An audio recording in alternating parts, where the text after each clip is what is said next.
Maurice Kamto éliminé avec aussi la complicité de la communauté internationale. Comment comprendre que, deuxième à l'élection présidentielle de 2018, le leader du MRC présenté par le Manidem ne se retrouve pas parmi les candidats retenus pour l'élection présidentielle? On pourrait dire tout simplement accuser Elekam, accuser le Conseil constitutionnel. Mais on n'oubliera jamais que pour ce qui concerne justement le processus électoral, Elekam avait signé des conventions avec l'ONU.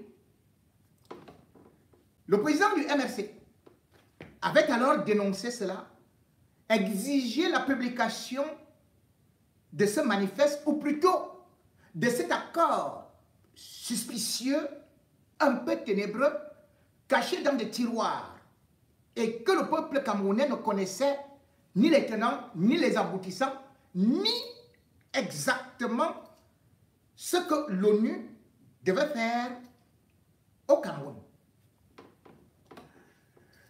Ayant constaté le trucage en mondovision, ayant constaté la prise à partie, ou plutôt le faux et usage de faux, du ministre de l'administration territoriale à Tangandji, face aux accusations, avec preuves tangibles, concernant un bandit qu'on est parti récupérer quelque part, Yebga, eh bien, on se sera attendu à ce que les grandes puissances puissent dire, revendiquer, exiger que l'État du Cameroun respecte ne serait-ce que les accords internationaux. Niet. On n'a pas entendu l'Union européenne. On n'a pas entendu la diplomatie américaine. Ah, que dire alors de l'Union africaine? Tout le monde est resté bouche bée. Mais on se disait que, puisque l'ONU est donc là, au Cameroun, et que l'ONU a rassuré le peuple camerounais qu'elle arrive pour que les élections soient justes et transparentes, que l'ONU allait au moins se laver les mains ou dénoncer ce qui s'est passé. L'ONU s'est comportée comme si c'était une organisation mafieuse accrochée telle des sangsues sur la mamelle du régime en place. La disqualification de Maurice Kamto entraîne donc de fait une crise préélectorale. Et de cette crise préélectorale, on a encore vu les abus de pouvoir, puisque non seulement on est parti arrêter des individus dans des bars, des restaurants, mais bien plus, le prétexte, c'est qu'ils auraient marché vers le Conseil constitutionnel, alors qu'on disait que tout un chacun était libre et que l'audience était publique. Cela, alors qu'ils n'avaient ni arme blanche, et ils n'avaient pas d'arme à feu, ils se retrouvent une fois de plus traduits devant le tribunal militaire pour des civils. La communauté internationale ne dit rien. L'Union européenne ne dit rien. L'ONU ne dit rien. Comme si de rien n'était. On continue.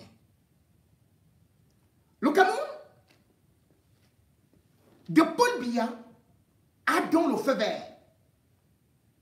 Le régime en place peut détruire qui il veut.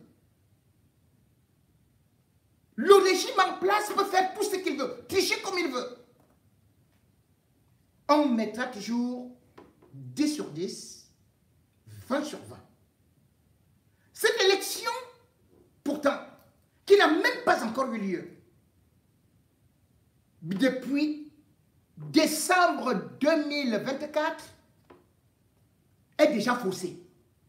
Faussée comme celle de 2018, puisque celle de 2018, la communauté internationale a quand même validé les résultats avec une participation qui allait, quand on additionnait tout, à 100,04 sur 100. C'est-à-dire qu'il y avait eu plus de votants que d'inscrits. Paul Biya a été applaudi.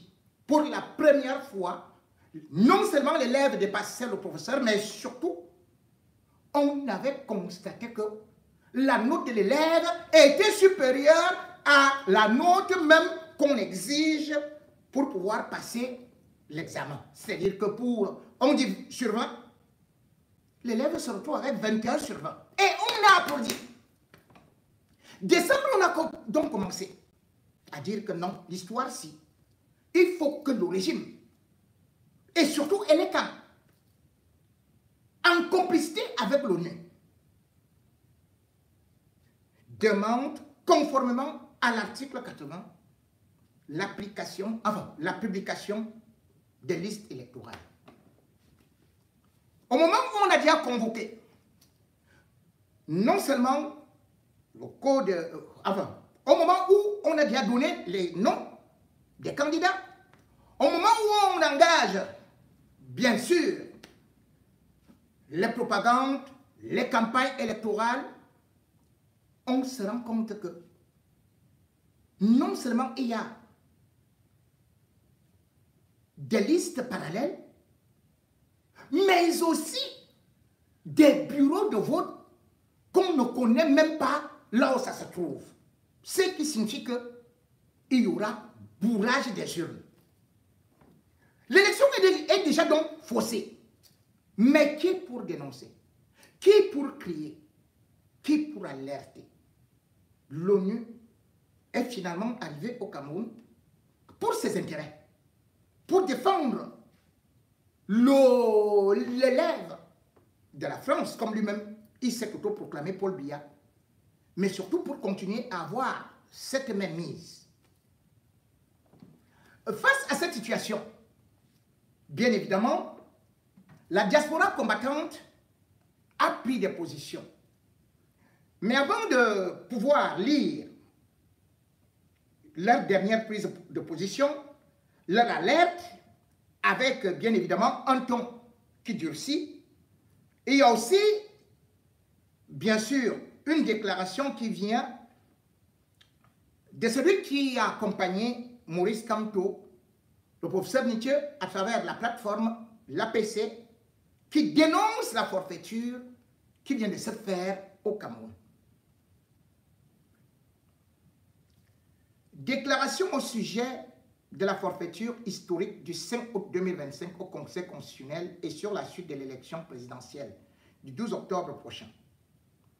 Le 5 août 2025, les membres du Conseil constitutionnel ont trahi la confiance du peuple camerounais. Ils ont, à la demande et en coaction avec le RDPC, le ministre de l'administration territoriale, l'organe électoral et les camps, et le Conseil constitutionnel, exclu arbitrairement de l'élection présidentielle du 12 octobre 2025, le candidat présenté par le Manedem, soutenu par l'APC, le candidat du peuple, professeur Maurice Kamto, qui, comme vous le savez tous, suscite une véritable frayeur chez Biya et son clan. L'APC constate, pour ne déplorer cette injustice flagrante, comme sous le regard ahuri de l'opinion nationale.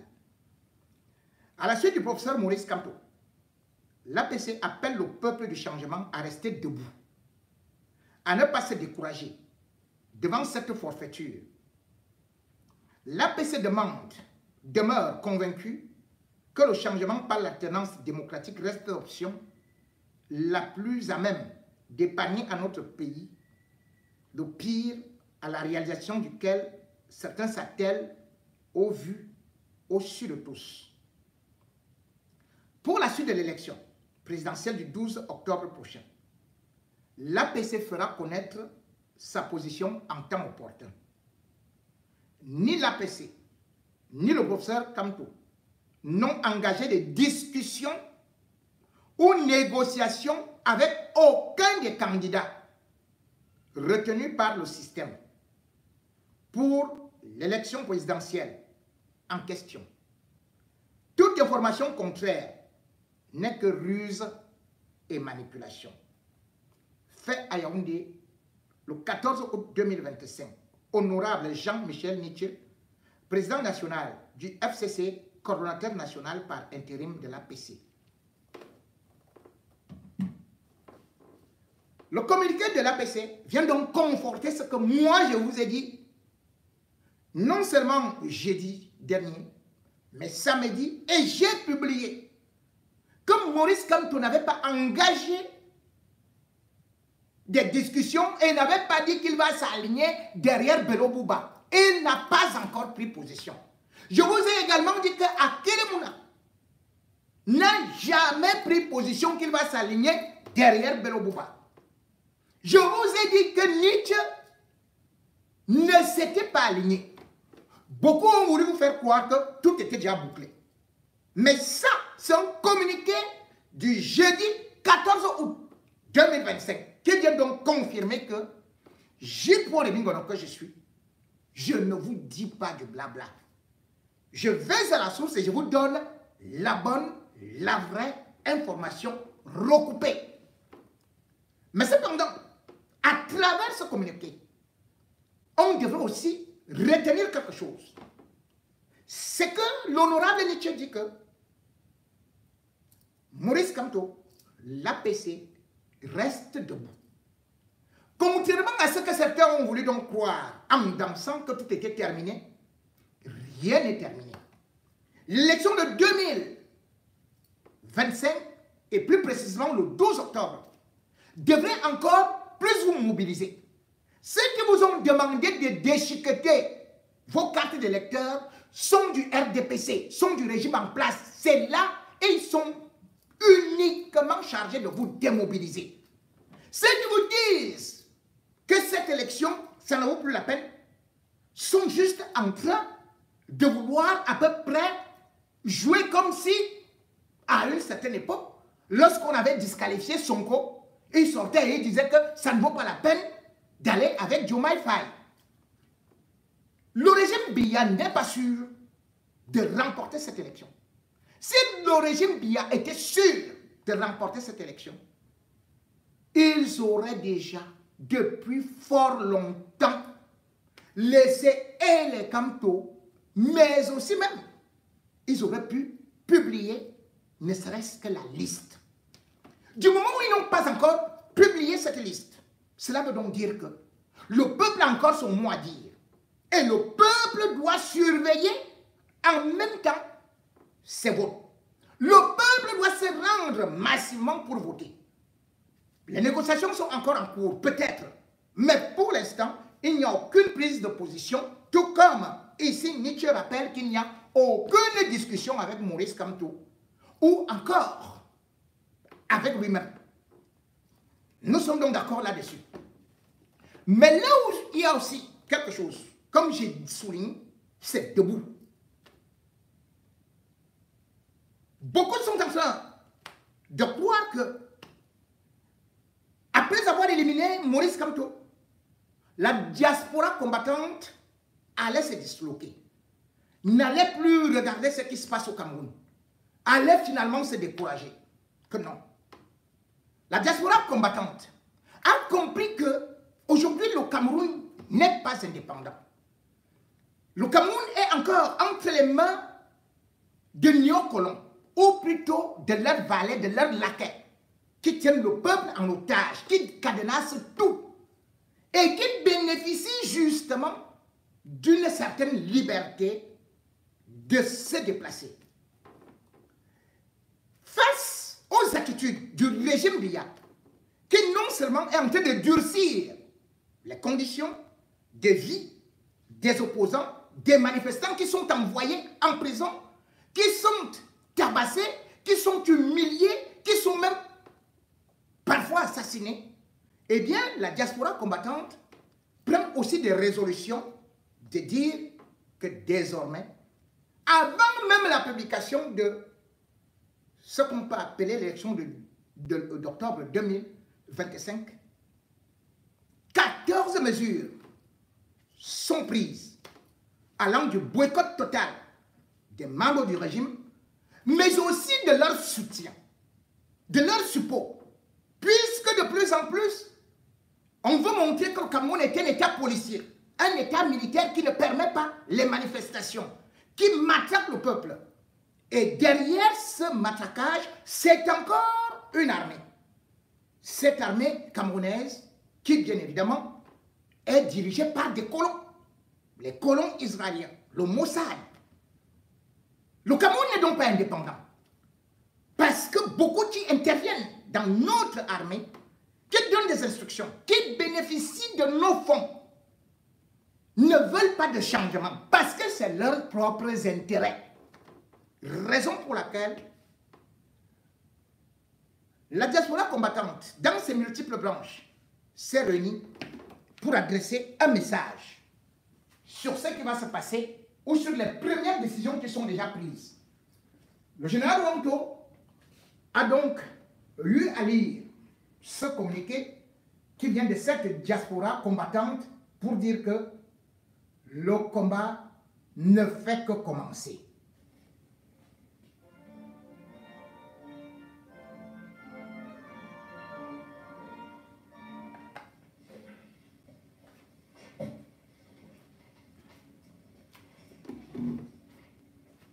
Camerounaises, Camerounais, très chers compatriotes, amis du Cameroun, mesures révolutionnaires urgentes pour le salut du Cameroun.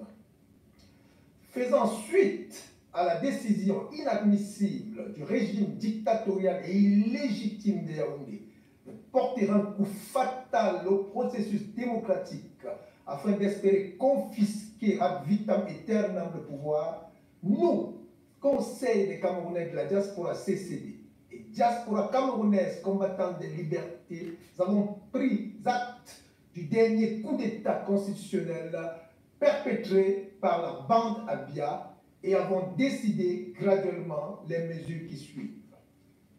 1. La demande à l'ONU au PNUD du rappel et du remplacement de leurs représentants, messieurs Issa Sanogo et Opiamen Sakuma, coupables de collusion avec la dictature camerounaise. 2. La demande pressante à Israël, pays ami du Cameroun, à son gouvernement et à son premier ministre, M. Benjamin Netanyahou, de rappeler immédiatement et sanctionner M. Eran Moïse pour avoir outrepassé sa mission de coopération dans la lutte contre Boko Haram pour devenir un mercenaire à la solde du pouvoir dictatorial de Yaoundé. 3. Le boycott des produits issus des pays dont la complicité avec la dictature de Yaoundé est avérée. 4. L'interdiction aux commerçants de vendre dans leur commerce des produits issus des pays boycottés. 5. Des réglages en cours afin que tous les lundis soient désormais décrétés journée ville morte contre la dictature de M. Biya. 6. Les lundis qui devront désormais devenir des journées sans alcool et dédiées à l'introspection et à la réflexion sur notre condition humaine. Dans cette même perspective, des mesures seront également prises pour que ces journées du lundi soient dédiées à des travaux d'intérêt général et de salubrité publique. 7. Interdiction définitive du RDPC en dehors de la capitale, surtout en diaspora. 8. tous les membres du bureau politique du RDPC sont désormais interdits de séjour en dehors de Yaoundé, la capitale. 9. Interdiction de séjour en Occident de tous les dignitaires du régime. 10. Ouverture des discussions avec les différents groupes politiques ou révolutionnaires pour l'instauration d'une nouvelle république fédérale. 11. Les investisseurs occidentaux et des BRICS sont invités à ne plus investir au Cameroun sous la dictature de M. Biya. 12. Les touristes de l'Occident et des BRICS sont priés d'éviter la destination Cameroun afin de ne plus renflouer les caisses du régime liberticide et répressif RDPC. 13. Les Camerounais de la diaspora sont priés, mais alors priés de stopper immédiatement tout transfert d'argent au Cameroun, sauf pour les cas sanitaires sérieux et pour les personnes âgées. 14. Les Camerounais de la diaspora sont appelés à stopper tous les investissements au Cameroun sous le régime RDPC.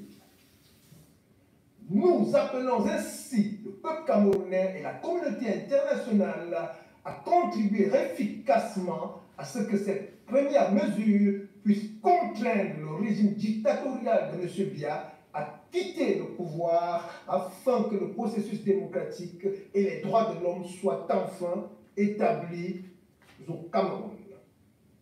Le Cameroun libre ou la mort, nous vaincrons. Faites en diaspora le 14 août 2025. Pour le Conseil des Camerounais de la diaspora CCD et la diaspora camerounaise combattante des libertés, le général président Robert Wang.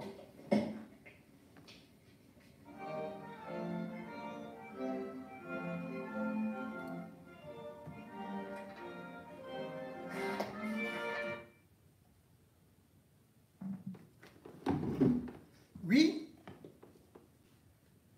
des mesures qui parfois peuvent faire rire, sourire.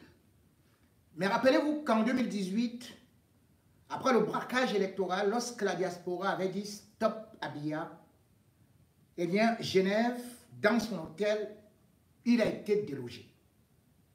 Il est reparti de telle sorte que le professeur Famondongo, tout ridicule, avait mobilisé les étudiants pour dire Paul Biya et Madame Chantal Biya sont dans l'avion.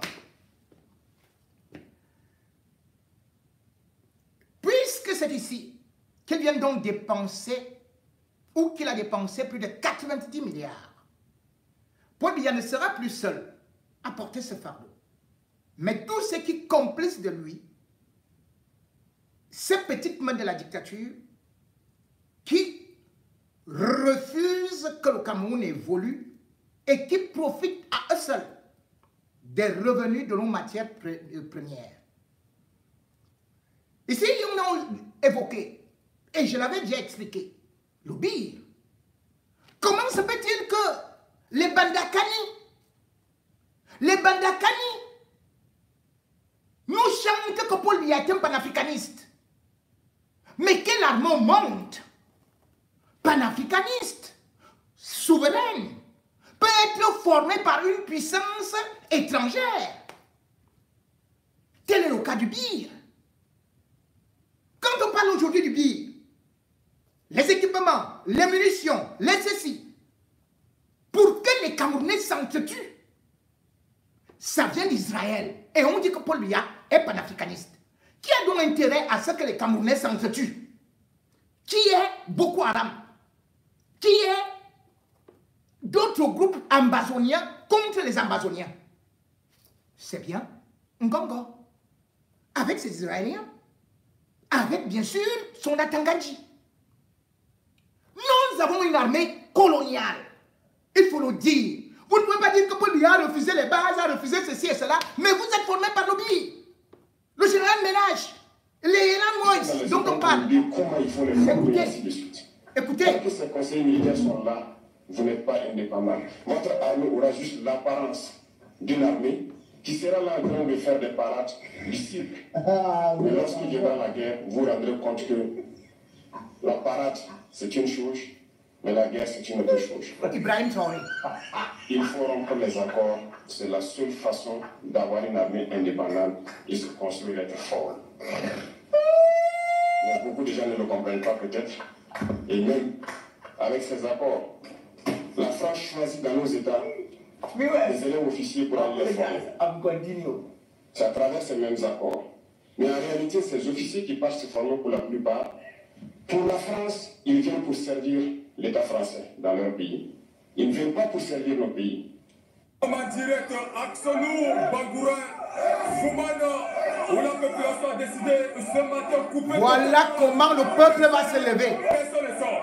Nous avons les autorités en direct. Ça, c'est l'avant-goût d'octobre. On verra donc si les Israéliens viendront tuer les Camerounais. Voilà ce qu'on appelle un peuple debout. Le peuple Bamoun ne blague pas.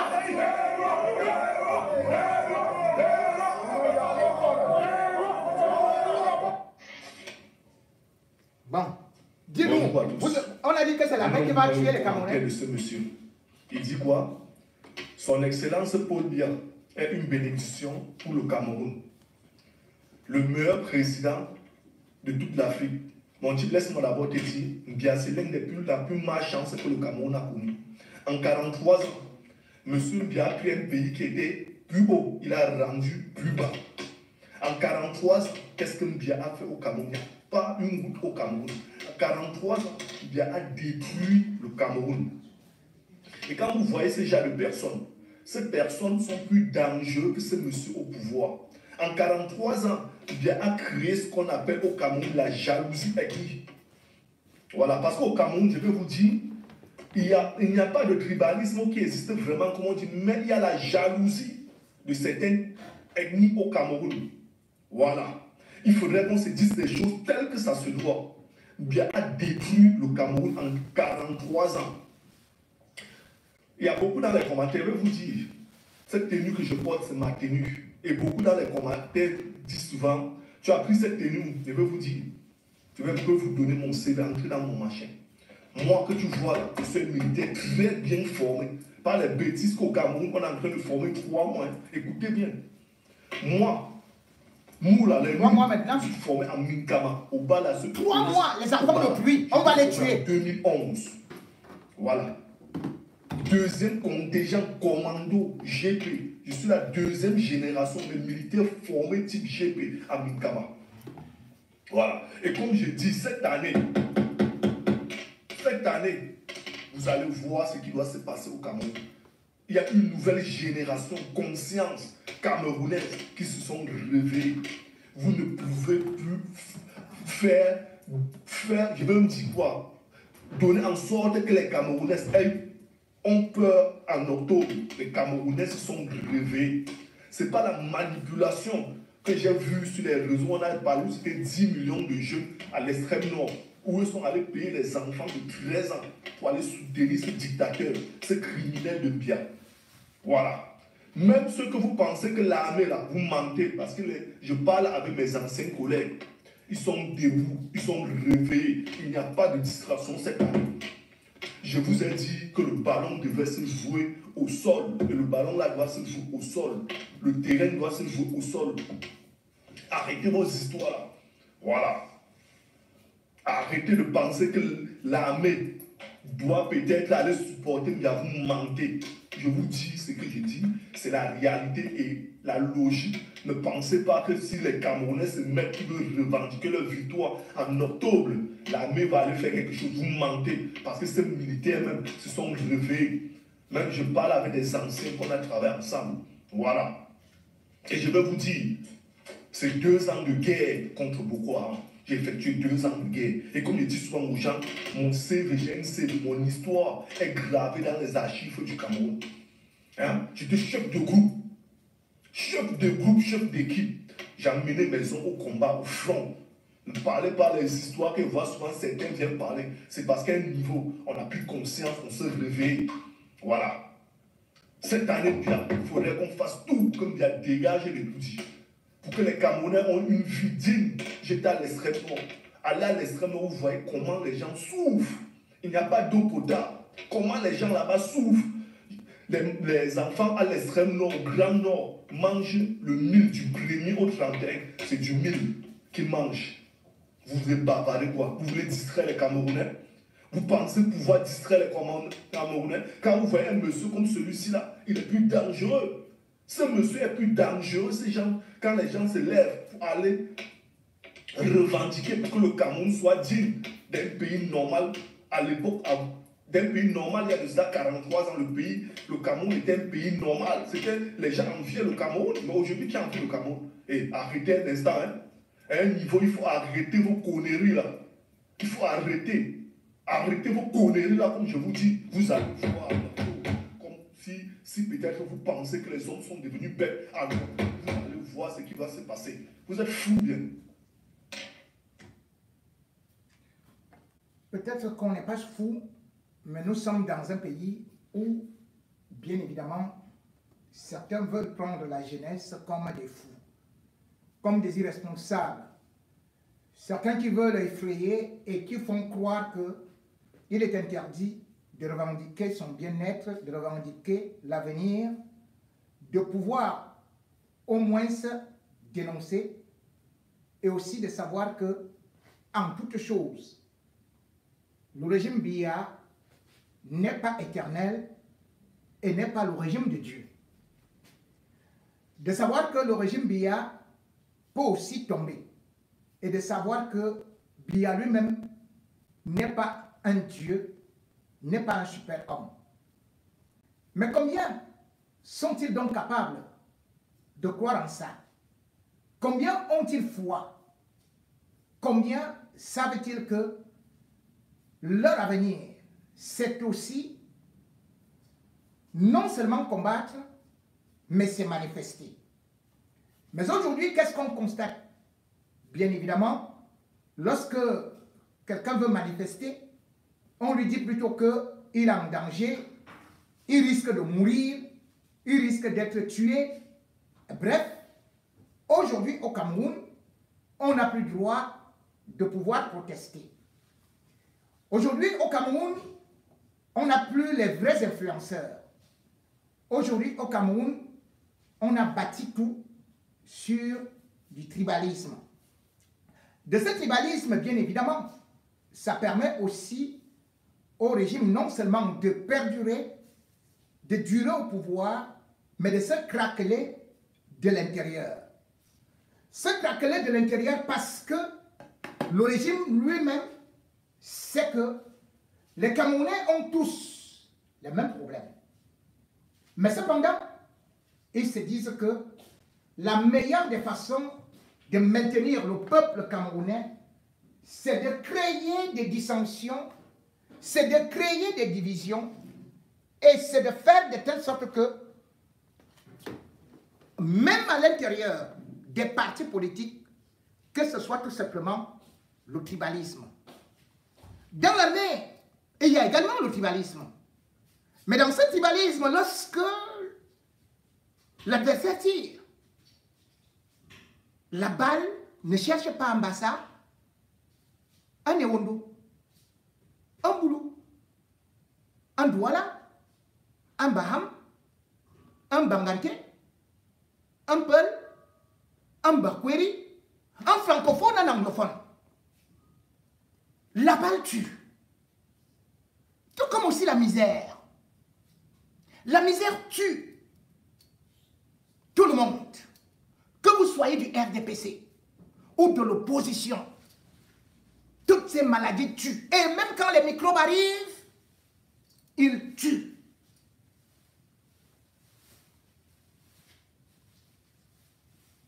Le tribalisme a donc fait que certains partis politiques, aujourd'hui, ne représentent qu'une petite entité tribaliste. Et ça fait de telle sorte que le Cameroun est sclérosé de l'intérieur. Les Camerounais ne forment pas une nation, mais plutôt un conglomérat de tribus grâce à Paul Biya, qui a voulu faire croire à beaucoup de Camerounais que c'est telle tribu qui dérangeait par rapport à l'autre.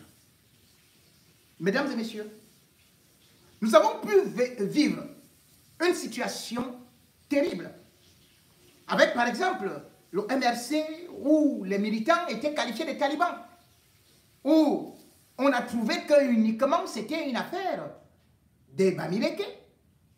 Et lorsque Maurice Kamto a été éliminé, beaucoup ont dansé, ont applaudi, confortant leur thèse qu'un Bamileke ne sera jamais au pouvoir. Et malgré tout, ceux qui sont restés, eux aussi sont déjà victimes du tribalisme, et même leurs proches collaborateurs sont aussi entrés dans la danse. Tel est le cas, par exemple, de Madame Jeanne, enfin, Jana ou Jeanne, je ne sais pas, Nsoga, bras droit de Issa Chiroma du FSNC, qui a fait plusieurs sorties malheureuses pour affaiblir ce candidat. Mais Dieu merci, lui, il a su réagir. Issa Chiroma, l'exemple d'un Camerounais qui défend l'unité nationale et qui condamne le tribalisme.